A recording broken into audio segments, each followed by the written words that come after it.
वैसे तो हिंदू धर्म में अनेक प्रकार के छोटे बड़े व्रत और त्योहार मनाए जाते हैं। ऐसा ही एक प्रमुख त्योहार होता है नाग पंचमी का, जो कि सावन महीने की शुक्ल पक्ष की पंचमी को मनाया जाता है।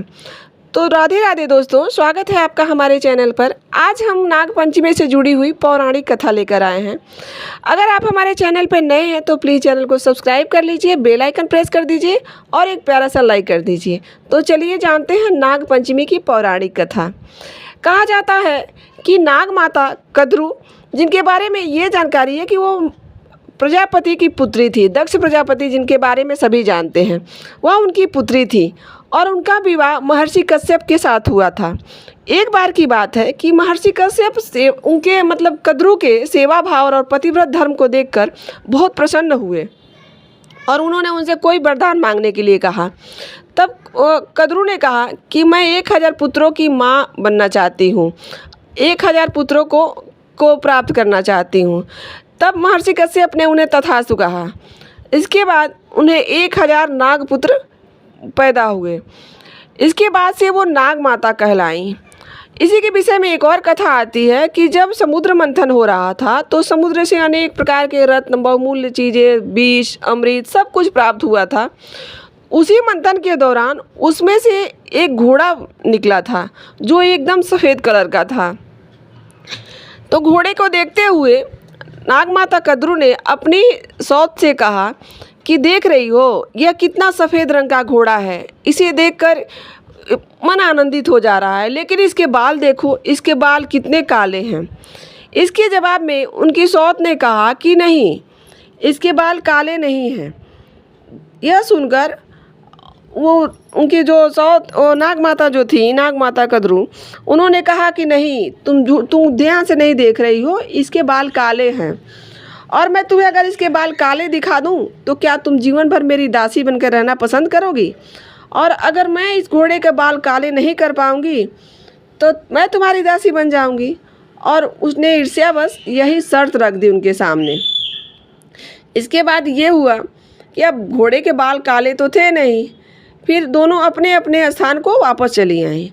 कद्रू के मन में छल भाव आ गया, उनके मन में कपट आ गया कि मैं इसको नीचा दिखा के ही मानूंगी। तो उन्होंने अपने 1000 पुत्रों को उनका आवाहन किया और नाग पुत्रों को बुलाया। उनसे कहा कि तुम सब नाग हो, तुम लोग तो सांप का आकार ले सकते हो और तुम देवपुत्र हो, तो तुम्हें ऐसा है कि तुम जैसा चाहो वैसा आकार ले सकते हो। तो तुम एकदम बारीक बारीक बन जाओ और तुम्हारी संख्या भी 1000 है, एकदम इतने बारीक बारीक बन जाओ और काले रंग के और घोड़े के बाल से लिपट जाओ, जिसे देखने में ये लगे कि नहीं, यह बाल काले हो गए हैं घोड़े के। लेकिन उन नागपुत्रों ने कहा कि नहीं माता, यह तो छल होगा, ऐसे कौन जीतता है, यह तो अधर्म है, अधर्म के सहारे जीतना तो अनुचित है, हम आपकी इस आज्ञा का पालन नहीं करेंगे।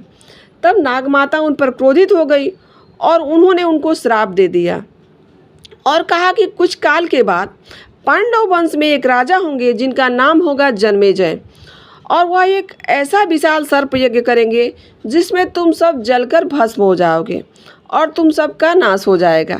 यह सुनकर सारे पुत्र डर गए और उन्हें बहुत कष्ट हुआ। तो वह तुरंत क्या किए, वासुकी नाग के पास पहुंच गए, जो कि नागों के राजा हैं, और वो वासुकी नाग उनको लेके ब्रह्मा जी के पास गए। और ब्रह्मा जी के पास जब पहुँचे और उन्होंने सारी घटना उनको कह सुनाई कि देखिए ऐसा ऐसा हो गया है, तब ब्रह्मा जी ने कहा कि हे पुत्रों, तुम्हें चिंता करने की कोई ज़रूरत नहीं है। कुछ समय के बाद एक ऐसे तपस्वी ब्राह्मण पैदा होंगे और उनका विवाह संजोगवश तुम उनका विवाह अपनी बहन से कर देना। और जब समय आएगा और वह सर्प यज्ञ चल रहा होगा तो वह ब्राह्मण इतने तेजस्वी और इतने विद्वान होंगे कि वह सर्प यज्ञ को रोक देंगे और तुम सबकी रक्षा हो जाएगी। और ऐसा ही हुआ। कालांतर के बाद जब महाभारत काल में जब राजा परीक्षित के पुत्र हुए जन्मेजय और उन्होंने बहुत बड़ा एक नाग यज्ञ शुरू किया और सारे नाग उसमें जलकर मरने लगे, तब वो भविष्यवाणी के अनुसार वह ब्राह्मण जी आकर और उन्होंने उस यज्ञ को रोका और सभी नागों की रक्षा की। और कहा जाता है कि जिस दिन नागों की रक्षा की गई थी उस दिन पंचमी ही था। तो इसी कारण से नागपंचमी त्यौहार इतना प्रसिद्ध हुआ और इसे नागों का मतलब पवित्र दिन और उनका प्रिय दिन माना जाता है। तो ये रही नागपंचमी की पौराणिक कथा। तो दोस्तों, कैसी लगी यह कथा कमेंट करके ज़रूर बताइएगा, और अच्छी लगी हो तो हमारे चैनल से भी जुड़ जाइए। आज के लिए इतना ही, मिलते हैं किसी और वीडियो में। राधे राधे।